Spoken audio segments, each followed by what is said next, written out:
Au cœur de l'Union européenne, une onde de choc se propage, menaçant de déchirer le continent tout entier. Ce qui fut perçu comme de fines fissures dans l'unité européenne s'est transformé en une faille tectonique majeure. Un séisme politique d'une ampleur inédite est en marche, et ses répliques se font déjà sentir dans toutes les capitales. L'épicentre, une déclaration fracassante, un véritable coup de tonnerre, lâché par le Premier ministre hongrois, Viktor Orban. Il a fait cette annonce juste avant les traditionnelles vacances de Noël, un moment où tout le monde s'attendait au calme. Mais le silence n'était pas au programme. Cette bombe d'information a immédiatement explosé l'espace médiatique, forçant les analystes et observateurs politiques à oublier toute idée de célébration imminente. Et ce n'est pas tout. Une alliance naissante et explosive entre Orban et Alice Weidel, la figure charismatique du parti allemand, Alternative pour l'Allemagne, l'AfD, est en train de redéfinir la politique européenne. C'est un changement profond, un bouleversement complet. L'establishment européen tremble. Comment cela va-t-il se jouer? Question à vous. Écrivez en commentaire d'où vous nous regardez, pays et ville. Viktor Orban, le Premier ministre hongrois, figure centrale de ce bouleversement politique, a jeté un pavé dans la mare juste avant ce que l'on aurait dû appeler un silencieux soir de Noël. Mais ce soir n'avait rien de silencieux. Sa déclaration, qualifiée de bombe d'information, a immédiatement explosé l'espace médiatique, faisant oublier les préparatifs de fête à tous les observateurs politiques. Orban, cet homme décrit comme un leader fort et pragmatique, est aujourd'hui le point de mire. Il est celui qui ose défier l'establishment européen, celui dont les actions récentes ont fait frissonner les couloirs de Bruxelles. Ces mots résonnent. La Hongrie appartient aux Hongrois, l'Allemagne aux Allemands. Une phrase choc. Une affirmation radicale de souveraineté nationale, bousculant l'idée même d'une Europe unie. Il a ensuite enfoncé le clou. Nous ne pouvons plus fermer les yeux sur ce qui se passe avec notre Europe. La politique de mondialisation effrénée et de migration incontrôlée mène, à son avis, à l'érosion de l'identité nationale et à l'effondrement culturel. C'est un appel à l'éveil, un cri d'alarme. Il dénonce des maux qu'il juge existentiels pour notre continent. Et il ne s'est pas arrêté là, tissant des liens inattendus. Nous ne voulons pas que la Hongrie devienne un pays de travailleurs immigrés, et je comprends les Allemands qui ne veulent pas non plus de cela pour leur pays. Une main tendue, un pont émotionnel bâti avec les citoyens allemands, partageant une préoccupation commune. Et nationaliste, cette audace, cette clarté frappe. Parallèlement, Alice Weidel, la figure charismatique du parti allemand Alternative pour l'Allemagne, l'AfD, voit sa popularité grimper en flèche. Ce n'est pas un phénomène isolé. Cette popularité fulgurante est alimentée par un mécontentement grandissant face à la politique migratoire actuelle. L'AfD offre une vision alternative, ancrée dans les valeurs traditionnelles, prônant un contrôle strict de l'immigration. Un contraste frappant avec l'Allemagne officielle. Olaf Scholz, le chancelier allemand, représente cette Allemagne officielle. Il défend l'intégration européenne, les portes ouvertes. Mais il fait face à une insatisfaction croissante de ses citoyens. Ses politiques sont remises en question. La bureaucratie de Bruxelles et les élites européennes traditionnelles sont dépeintes comme déconnectées. Habituées au compromis, elles se trouvent prises au dépourvu par l'ampleur des événements. Leurs tentatives de pression, souvent économiques, sur des pays comme la Hongrie s'avèrent inefficaces, même contre-productives, renforçant l'autorité d'Orban et des eurosceptiques. Au cœur de cette tempête, ce sont les citoyens ordinaires, la jeune génération, qui sont présentés comme les premières victimes des politiques actuelles. La crise économique, l'inflation galopante, le chômage persistant sont leur quotidien. Ils sont de plus en plus réceptifs aux appels des forces alternatives. Maria Schmidt, une analyste politique réputée, a bien résumé la situation.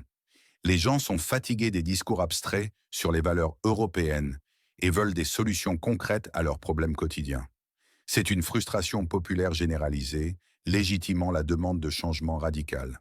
Un leader de l'AfD l'a clairement exprimé: nous sommes à un carrefour historique. Ce n'est pas seulement une phrase, c'est un sentiment d'urgence. Le moment est capital. C'est un drame politique d'une ampleur continentale et il menace de briser l'union inébranlable. Où vous regardez cette analyse? Laissez un commentaire avec votre ville et votre pays. Ce que nous observons n'est pas qu'un simple événement politique. C'est une véritable secousse sismique qui redéfinit les fondations mêmes de notre continent, impactant directement votre vie. Imaginez les conséquences de cette faille tectonique. L'Europe, telle que nous la connaissons, au bord de l'éclatement. Une union affaiblie, dont l'influence sur la scène mondiale serait réduite à néant. C'est l'émergence d'un nationalisme agressif, qui pourrait raviver des flammes que l'on croyait éteintes. Les tensions ne feraient qu'augmenter, menaçant de redessiner les frontières, non seulement géographiques, mais aussi mentales et culturelles. Économiquement, c'est une plongée dans l'incertitude. L'aggravation de la crise est une menace bien réelle. L'inflation galopante, que nous subissons tous, pourrait devenir totalement incontrôlable. Le chômage, déjà un fléau pour des millions, ne ferait que s'amplifier. Le marché unique européen, ce pilier de notre prospérité collective, risquerait la fragmentation, plongeant l'économie dans une instabilité monétaire sans précédent. Les prix de l'énergie, déjà insupportables, continueraient leur ascension. Sur le plan social, les risques sont tout aussi dévastateurs. Les tensions croissantes dues à une migration jugée incontrôlée alimentent les divisions. Certains analystes parlent déjà d'un effondrement culturel, d'une perte irrémédiable de notre identité nationale. Nos sociétés sont de plus en plus polarisées. Le dialogue se brise. Cette crise de confiance fondamentale entre les élites et les citoyens n'a jamais été aussi palpable. Les jeunes, en particulier, sont les premières victimes. Ils vivent dans l'ombre de la précarité, avec des difficultés d'accès à l'emploi et au logement. Le rêve d'une Europe unie, prospère et pacifique, qui fut le moteur de génération, s'est transformé en désillusion amère. Ces fines fissures se sont agrandies, se sont transformées en gouffres, non seulement dans la structure politique, mais aussi dans le tissu même de nos communautés. Le moment est grave, le temps de l'indifférence est révolu. Quelle seule mesure pourrait réellement changer la situation économique en Europe? Proposez une idée concrète. L'alliance entre Orban et Weidel n'est pas un simple coup tactique, une manœuvre opportuniste. Elle est le symptôme et le moteur de profonds changements tectoniques en Europe. Officiellement, Bruxelles tente de préserver l'intégration européenne, de maintenir sa politique migratoire actuelle. Pour les élites traditionnelles, l'axe Orban-Weidel est une menace directe à leur autorité, une remise en cause de la vision d'une Europe unique. Défendent. Le chancelier allemand Olaf Scholz, lui, est perçu comme un défenseur obstiné d'un système qui montre des signes de faiblesse. Ses motivations? Peut-être une défense légitime de l'unité, ou pour les plus cyniques, une volonté de maintenir son pouvoir et ses privilèges. Mais en coulisses, les experts chuchotent une autre vérité. Les tentatives de pression de Bruxelles, souvent via des mécanismes économiques, se révèlent contre-productives. Elles renforcent l'autorité de Viktor Orban en Hongrie. Elles consolident sa position parmi les eurosceptiques à travers le continent. Les méthodes traditionnelles de la bureaucratie européenne ne fonctionnent plus. Elles alimentent la défiance au lieu de la réduire. Une théorie potentielle, que beaucoup s'empressent d'amplifier, suggère que cette alliance est le point de départ d'une refondation fondamentale des relations en Europe. Son objectif? Démanteler l'architecture actuelle de l'UE pour revenir à une confédération de nations souveraines. Cette refondation serait une réaction directe, une rébellion, contre les politiques de mondialisation effrénée et de migration incontrôlée imposées par des élites prétendument déconnectées des réalités populaires. Pour Orban et Weidel, les motivations sont claires.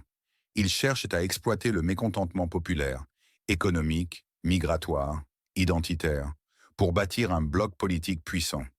Un bloc capable de s'opposer frontalement à la bureaucratie bruxelloise. Leur objectif affiché est de restaurer la souveraineté nationale, de défendre les valeurs traditionnelles et d'offrir une alternative pragmatique face aux crises. Certains pensent même qu'ils cachent une ambition plus grande.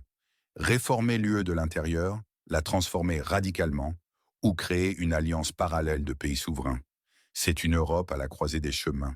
Quels médias ou quel expert recommandez-vous pour une analyse fiable sur les mouvements eurosceptiques?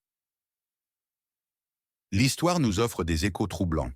Ces fissures dans les fondations de l'unité européenne rappellent les prémices de la désintégration de grands empires. Pensez à l'URSS, où des tensions latentes ont mené à de véritables failles tectoniques. Est-ce un schéma qui se répète?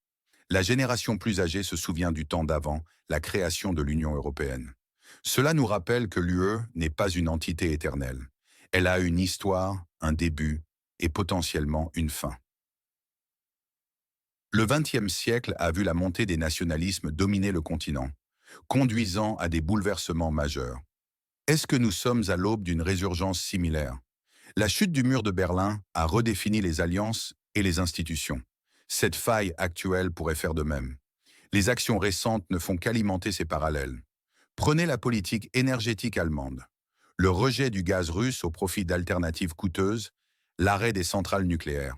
Ces décisions sont présentées comme désastreuses. Elles auraient gravement frappé l'économie et la stabilité sociale de l'Allemagne. En parallèle, sa politique migratoire des portes grandes ouvertes est accusée d'avoir contribué aux problèmes économiques et sociaux. En contraste frappant, la Hongrie d'Orbán a maintenu des relations pragmatiques avec la Russie pour assurer son approvisionnement énergétique. Elle contrôle strictement les flux migratoires. Ce modèle est présenté comme un succès, une preuve que l'on peut défendre ses intérêts nationaux sans se plier aux injonctions de Bruxelles. Ironiquement, les tentatives de pression économique de Bruxelles sur la Hongrie n'ont fait que renforcer Orbán. Ces dynamiques s'inscrivent dans une transformation à grande échelle du système politique européen. Une tendance mondiale de déglobalisation, une résurgence du nationalisme face à des crises économiques et migratoires. C'est le reflet d'une crise de confiance fondamentale entre les élites et les citoyens ordinaires. Quel événement dans la sphère politique européenne est selon vous le plus sous-estimé par les médias? Expliquez pourquoi. Alors, quel avenir pour l'Europe? Plusieurs scénarios se dessinent, chacun avec ses conséquences dramatiques. Le pire scénario? Une dislocation progressive. L'alliance Orban-Weidel gagne du terrain, entraînant d'autres pays dans le mouvement eurosceptique. Bruxelles, incapable de s'adapter, verrait son autorité s'éroder et l'UE se désintégrer. Chaque pays se replierait sur lui-même, protégeant ses propres intérêts au détriment de l'unité. L'Europe se déchirerait sous nos yeux, fragmentée par des divisions irréconciliables, laissant un vide de pouvoir et un continent en proie au chaos. Le scénario probable? Des réformes forcées? L'alliance Orban-Weidel réussirait à imposer des changements profonds au sein de l'UE. Bruxelles serait contrainte de rétrocéder une partie significative de ses pouvoirs aux gouvernements nationaux.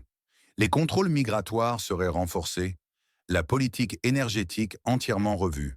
L'UE survivrait, mais sous une forme beaucoup plus lâche, une simple confédération intergouvernementale.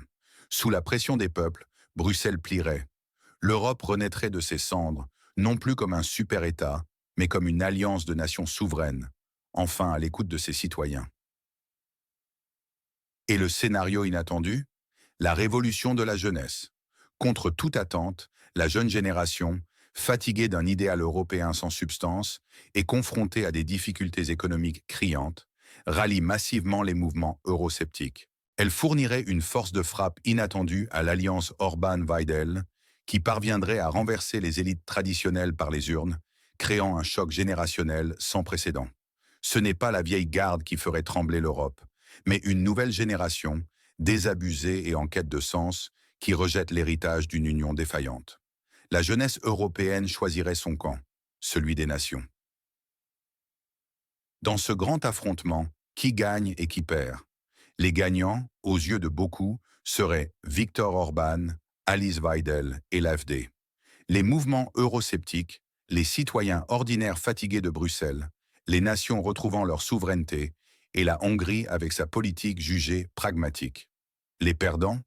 Olaf Scholz, le gouvernement allemand actuel, la bureaucratie de Bruxelles, les élites européennes traditionnelles et le projet d'une Europe unie telle qu'elle existe.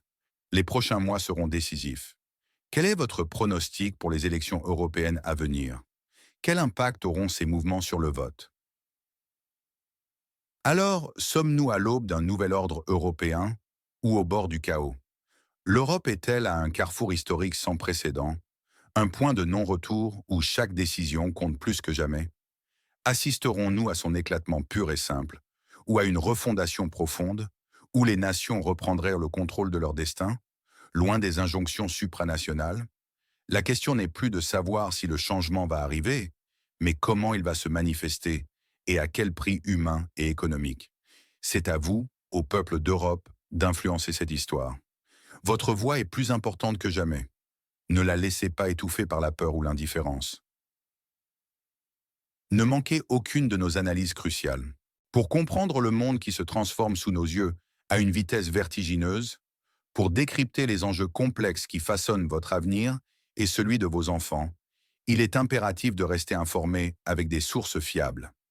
Abonnez-vous à la chaîne dès maintenant pour recevoir des analyses approfondies et sans filtre des bouleversements politiques mondiaux. Nous nous engageons à vous apporter une perspective claire, objective et nuancée, loin des récits officiels. Activez la cloche des notifications pour être alerté en temps réel de nos prochaines investigations percutantes. Chaque nouvelle vidéo est une pièce essentielle du puzzle pour mieux comprendre la complexité du monde et anticiper ses évolutions. Et si cette analyse vous a éclairé, si elle a touché une corde sensible en vous, si elle a bousculé vos certitudes ou conforté vos convictions profondes, partagez-la sans hésiter sur vos réseaux sociaux. Faites en sorte que cette information essentielle atteigne le plus grand nombre de personnes. Le débat ouvert et constructif est vital pour nos démocraties. L'échange d'idées est le seul moyen de construire un avenir plus juste et plus résilient. Votre engagement, votre curiosité intellectuelle, votre volonté sincère de comprendre sont notre plus grande force. C'est ensemble que nous pouvons décrypter les défis immenses de notre époque et envisager des solutions. Question à vous. Quel est l'événement politique le plus sous-estimé dans le monde aujourd'hui et pourquoi? Votre perspective unique compte énormément pour nous.